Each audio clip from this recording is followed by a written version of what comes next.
നമസ്കാരം. അങ്ങനെ ജിൻഡോ ജോണും അനൂപ് വിയാറും ഒക്കെ എത്ര പെട്ടെന്നാണ് സഖാക്കളായി മാറിയത്, എത്ര പെട്ടെന്നാണ് കോൺഗ്രസ് വിരുദ്ധരായി മാറിയത്. അങ്ങനെ ആ രീതിയിൽ ചിത്രീകരിക്കുകയാണ് ഒരു പറ്റം സതീശൻ അനുകൂലികൾ എന്ന് പറയാതിരിക്കാൻ കഴിയില്ല. കാരണം മുഖ്യമന്ത്രിയുടെ ഇപ്പോഴുള്ള മുന്നോട്ട് പോക്കിലും മുഖ്യമന്ത്രിയുടെ ഇപ്പോഴുള്ള നിലപാടുകളിലും മുഖ്യമന്ത്രിയുടെ ഇപ്പോഴുള്ള പ്രതികരണങ്ങളിലും മുഖ്യമന്ത്രിയുടെ അടിമുടിയുള്ള അദ്ദേഹത്തിന്റെ പ്രവർത്തനങ്ങളിലും കടുത്ത വിമർശനം കോൺഗ്രസിനകത്തു നിന്ന് തന്നെ ഉയർന്നു വരികയാണ്. കേരളം ഇതുവരെ കണ്ടിട്ടില്ലാത്ത ധാർഷ്ട്യം നിറഞ്ഞ ഒരു മുഖ്യമന്ത്രി എന്ന വിമർശനം മാത്രമല്ല വി ഡി സതീശൻ പേറുന്നത്, മറിച്ച് ബി.ജെ.പിയുടെ മുഖ്യമന്ത്രിയാണ്, ബി.ജെ.പിക്കും സംഘപരിവാറിനും വേണ്ടി പണിയെടുക്കുന്ന മുഖ്യമന്ത്രിയാണെന്ന ഒരു ഗുരുതര വിമർശനം കൂടി വി ഡി സതീശൻ ഇപ്പോൾ പേറുന്നുണ്ട് എന്നുള്ളതാണ്. അതെങ്ങനെയാണ്? അതായത് ശശികലയെ പോലുള്ള ആളുകൾക്ക് കൂടിക്കാഴ്ചയ്ക്ക് സമയം കൊടുക്കുക, KSU അധ്യക്ഷന് കാണാൻ കൂടിക്കാഴ്ചയ്ക്ക് അനുമതി കൊടുക്കാതിരിക്കുക, അങ്ങനെയൊക്കെ പല രീതിയിലുള്ള പ്രവർത്തനങ്ങൾ മൂലമാണ് അദ്ദേഹം ഈ പേര് സമ്പാദിച്ചു കൂട്ടിയത്. അങ്ങനെ കഴിഞ്ഞ ദിവസം അനൂപ് വിയാർ എന്ന് പറയുന്ന കോൺഗ്രസിന്റെ നേതാവ് ഒരു വിമർശനം ഉന്നയിച്ചിരുന്നു. ഈ ഹിന്ദു ഐക്യവേദിയുടെ നേതാക്കൾക്കൊക്കെ കൂടിക്കാഴ്ച നൽകാൻ സമയം കൊടുക്കുന്നു, എന്നാൽ വിദ്യാർത്ഥി സംഘടനയായിട്ടുള്ള KSUവിന്റെ നേതാക്കൾക്ക് കൂടിക്കാഴ്ച നടത്താൻ വേണ്ടി സമയം കൊടുക്കുന്നില്ല എന്നൊക്കെ പറഞ്ഞതൊക്കെ തെറ്റാണ് എന്ന് പറഞ്ഞ് അദ്ദേഹം രംഗത്തേക്ക് വന്നിരുന്നു. അപ്പൊ അദ്ദേഹത്തിനെതിരെ BRM ഷഫീർ കളത്തിലിറങ്ങി. അപ്പോ BRM ഷഫീർ പറയുകയാണ്, അതായത് അനൂപ് വിയാർ കുമ്പിടി കളിക്കാൻ നിൽക്കണ്ട, മാത്രമല്ല എന്ത് സംഘടനാ പ്രവർത്തനം നടത്തിയതിന്റെ തഴമ്പാണുള്ളത് എന്നൊക്കെ ചോദിച്ചിട്ടുണ്ട്. എന്തായാലും BRM ഷഫീറിനെ വലിച്ചൊട്ടിച്ചു അനൂപ് എന്ന് പറയാതിരിക്കാൻ വയ്യ. അനൂപിന്റെ മറുപടി ഒന്ന് വായിക്കാം, ശേഷം ചിലതൊക്കെ പറയാനുണ്ട്. ഇങ്ങനെയാണ് പറയുന്നത്: എന്നെ മുൻപ് പാർട്ടി പദവികളിൽ കണ്ടിട്ടില്ല എന്ന് BRM ഷഫീർ പറഞ്ഞത് 100% സത്യമാണ്. ഞാൻ KSUവിന്റെ തൃശൂർ ജില്ലാ നേതൃത്വത്തിന്റെ ഭാഗമായി പ്രവർത്തിക്കുമ്പോൾ ഷഫീർ പാർട്ടിയെ തെറി പറഞ്ഞ് DICക്ക് വേണ്ടി പൈലറ്റ് പ്രസംഗിച്ച് നടക്കുകയാണ്. അതിനുശേഷം ഞാൻ രാജീവ് ഗാന്ധി സ്റ്റഡി സർക്കിളിന്റെ സ്റ്റേറ്റ് ഇൻചാർജായി പ്രവർത്തിക്കുമ്പോൾ ഷഫീർ സമസ്താപരാധം പറഞ്ഞ് സംഘടനയിലേക്ക് തിരിച്ച് കയറിയിട്ടുണ്ടോ എന്ന് എനിക്കറിയില്ല. ഷെരീഫ് പാർട്ടിയിൽ തിരിച്ചു വന്നതിന് ശേഷമുള്ള അറിയാവുന്ന മുഴുവൻ കാര്യങ്ങളും ഇവിടെ പറയുന്നില്ല. ഒരു കാര്യം മാത്രം ഇവിടെ പറയാം. ഷഫീർ കോൺഗ്രസിന്റെ വക്താവ് ആയിരിക്കുമ്പോൾ തന്നെയാണ് EP ജയരാജനെയും റിയാസിനെയും പുകഴ്ത്തി CPM-മായി പാലമിടാൻ ശ്രമിച്ചത്. അവർ അടുപ്പിക്കാത്തത് കൊണ്ടാണോ അതോ ഉടുപ്പില്ലാത്തത് കൊണ്ടാണോ ഷഫീർ വീണ്ടും കോൺഗ്രസിന് വേണ്ടി വീണ്ടും ചാനലുകളിൽ പ്രത്യക്ഷപ്പെട്ടതെന്ന് പറയേണ്ടത് ഷഫീർ തന്നെയാണ്.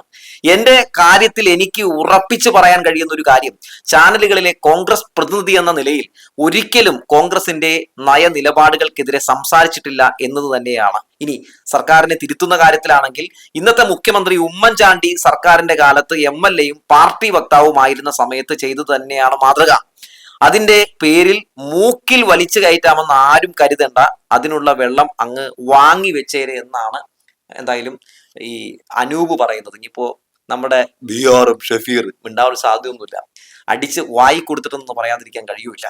അപ്പോ ഇതാണ് അനൂപിന്റെ പ്രതികരണം കേട്ടോ. അനൂപൊക്കെ നല്ല നിലപാടുള്ള നല്ല ഗംഭീര നേതാവാണ്. കോൺഗ്രസ് എന്ന് പറയുന്ന പാർട്ടി നശിക്കരുത്, ഒരിക്കലും കോൺഗ്രസ് എന്ന് പറയുന്ന പാർട്ടിയെ സംഘപരിവാർ വിഴുങ്ങരുതെന്ന് ആഗ്രഹിക്കുന്ന ഒരു നേതാവാണ് എന്ന കാര്യത്തിൽ തർക്കമൊന്നുമില്ല. അദ്ദേഹത്തെയൊക്കെ സഖാവാക്കാനും കോൺഗ്രസ് വിരുദ്ധനാക്കാനും ഒക്കെ നടക്കുന്ന ആളുകളാണ് സത്യത്തിൽ സംഘപരിവാർ പ്രേമലുകൾ എന്ന് ഈ നിമിഷത്തിൽ പറഞ്ഞു പോവുകയാണ്.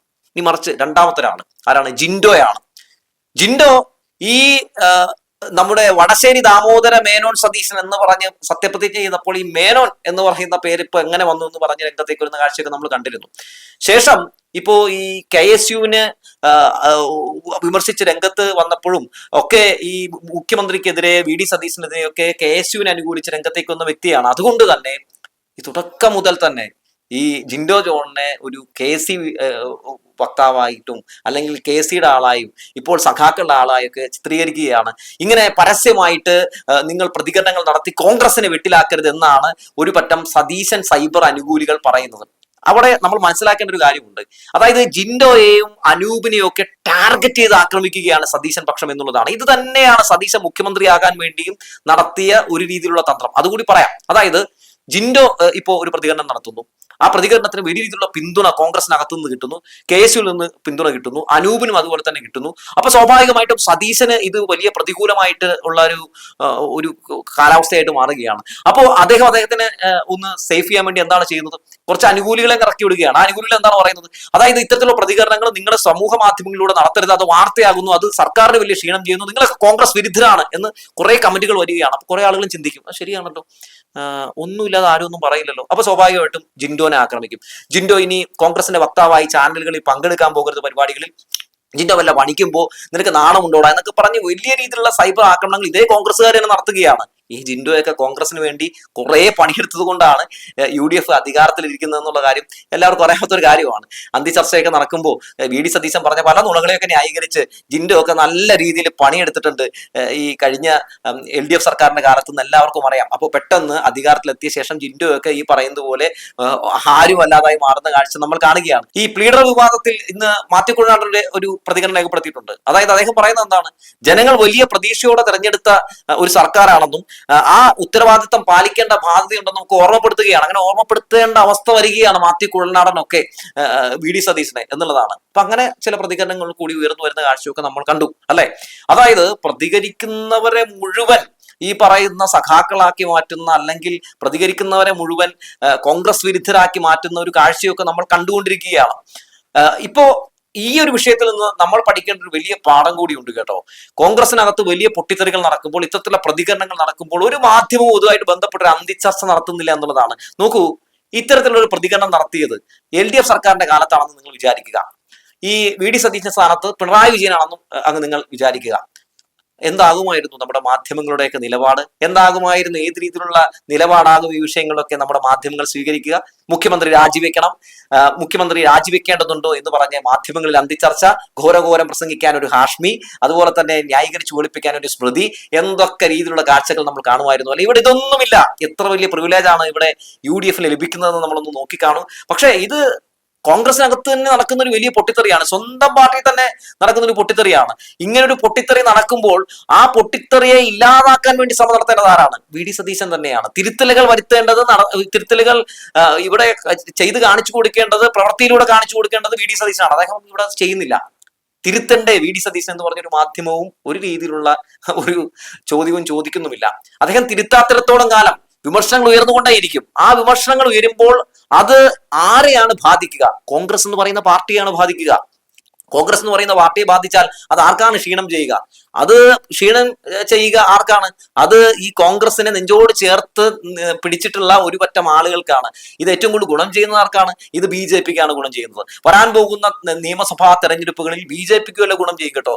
LDF ഒരിക്കൽ പോലും പറഞ്ഞിട്ടില്ല കോൺഗ്രസ് ഇവിടെ ഇല്ലാതാകണമെന്ന്, ഒരിക്കൽ പോലും പറഞ്ഞിട്ടില്ല. പക്ഷെ കോൺഗ്രസ്സുകാർ പറഞ്ഞിട്ടുണ്ട് കേട്ടോ, ഇടതുപക്ഷം ഇല്ലാതാകണമെന്ന്. നമ്മുടെ സംഘപരിവാറുകാരൊക്കെ പറയുന്നത് പോലെയൊക്കെ പലവട്ടമൊക്കെ പറഞ്ഞ് നമ്മൾ കേട്ടിട്ടുണ്ട്. പക്ഷേ ഒരിക്കൽ പോലും പിണറായി വിജയൻ ഇവിടെ വലതുപക്ഷം ഉണ്ടാകരുതെന്നും ഇവിടെ കോൺഗ്രസ് ഉണ്ടാകരുതെന്നും പറഞ്ഞ് നമ്മൾ കേട്ടിട്ടേ ഇല്ല. ഇവിടെ ഉണ്ടാകണം എന്ന് പറഞ്ഞാണ് നമ്മൾ കേട്ടിട്ടുള്ളത് അല്ലെ. അതുകൊണ്ട് ഒരിക്കൽ പോലും CPM ഒന്നും കോൺഗ്രസ് നശിച്ചു കാണണമെന്ന് വിചാരിക്കില്ല. പക്ഷേ കോൺഗ്രസ് നശിച്ചു കാണണമെന്ന് ആഗ്രഹിക്കുന്നത് കോൺഗ്രസിനകത്തുള്ള ആളുകൾ തന്നെയാണെന്ന് നമ്മൾ മനസ്സിലാക്കുകയാണ്. 10 വർഷം പ്രതിപക്ഷത്തിരുന്നൊരു പാർട്ടി ഭരണപക്ഷത്തേക്ക് എത്തുമ്പോൾ പറഞ്ഞതിനൊക്കെ വിപരീതമായി പ്രവർത്തിക്കുന്നു. ജനങ്ങൾക്ക് കൊടുത്ത വാഗ്ദാനങ്ങളൊന്നും പാലിക്കാതെ ഞങ്ങൾ പെരുനുണയന്മാരാണെന്ന് അവർ ഇവിടുത്തെ ജനങ്ങളെ ബോധ്യപ്പെടുത്തുന്നു. ഒപ്പം BJPക്ക് വേണ്ടി കുഴലൂത്ത് നടത്തുന്നു. ഇത് ആർക്കാണ് ഗുണം ചെയ്യുക? കോൺഗ്രസ്സുകാർ തന്നെ ചർച്ച ചെയ്യേണ്ട ഒരു കാര്യമാണ്. ആർക്കാണ് ഇത് ഗുണം ചെയ്യുക? ഇത് ഗുണം ചെയ്യുക സംഘപരിവാറിന് തന്നെയാണ്. അപ്പോ അങ്ങനെ സംഘപരിവാറിന് ഗുണം ചെയ്യുമെന്ന രീതിയിൽ ഒരു സർക്കാർ പ്രവർത്തിക്കുന്നുണ്ടെങ്കിൽ ഈ സർക്കാർ ആർക്കൊപ്പമാണ് എന്ന് തെളിയിച്ചു കൊടുക്കേണ്ട, അല്ലെങ്കിൽ ആ ചോദ്യത്തിന് ഉത്തരം കൊടുക്കേണ്ടത് ഈ സർക്കാരാണ്. ഈ സർക്കാർ അതിന് ഉത്തരം നൽകാതെ പോകുന്നിടത്തോളം കാലം ഇത് കോൺഗ്രസിനെ മുച്ചൂടുമില്ലാതാക്കും. നിങ്ങൾ എഴുതി വെച്ചോ, വരാൻ പോകുന്ന നിയമസഭാ തെരഞ്ഞെടുപ്പിൽ ഇവിടെ കോൺഗ്രസ് നേരിടാൻ പോകുന്നത് അതിദാരുണമായ തോൽവിയാണ്. ജനങ്ങൾ മുഴുവൻ കോൺഗ്രസിനെ വെറുത്തിരിക്കുന്നു. 50 ദിവസം മാത്രം പ്രായമുള്ള ഒരു സർക്കാരിനെതിരെ വലിയ വിമർശനങ്ങൾ ഉയർന്നു വരുന്നു. വലിയ രീതിയിലുള്ള രൂക്ഷമായിട്ടുള്ള പ്രതിഷേധങ്ങൾ ഉയർന്നു വരുന്നു. ഇനി ഇങ്ങനെ ഒരു പാർട്ടി ഈ നമ്മുടെ കേരളത്തിൽ ഉണ്ടാകരുത് എന്ന രീതിയിലുള്ള പ്രതികരണങ്ങൾ പോലും ഉയർന്നു കേൾക്കുന്നു. ഇതൊരു നശിച്ച സർക്കാരാണെന്നും ഇരുണ്ട കാലഘട്ടത്തിലൂടെ ജനങ്ങളെ വലപ്പിക്കുകയാണെന്നും വോട്ട് ചെയ്ത ജനങ്ങളെ കൊണ്ട് തന്നെ പറയിപ്പിക്കുന്ന കാഴ്ചകൾ നമ്മൾ കാണുകയാണ്. പറയിപ്പിക്കുകയാണ് എന്ന് ഞാൻ ഒന്നുകൂടി പറയുകയാണ്. പറയിപ്പിക്കുകയാണ്. ആർക്കു വേണ്ടി? ചോദ്യം വളരെ പ്രസക്തമാണ്. ഉത്തരം നൽകേണ്ടതും കോൺഗ്രസ്സുകാർ തന്നെയാണ്. ന്യായീകരണങ്ങൾ കൊണ്ട് കാര്യമില്ല. ഒരു പാർട്ടിയെ ഇല്ലാതാക്കാൻ വേണ്ടി ചില നേതാക്കൾ, ഒരു സംഘം നേതാക്കൾ നടത്തുന്ന ഈ നീക്കത്തെ ഇനിയും പ്രതിരോധിച്ചില്ലെങ്കിൽ നാളെ കൊടിയുടെ നിറം മാറി പിടിക്കേണ്ടി വരുമെന്ന് പറഞ്ഞു വെച്ചുകൊണ്ട് നിർത്തുകയാണ്.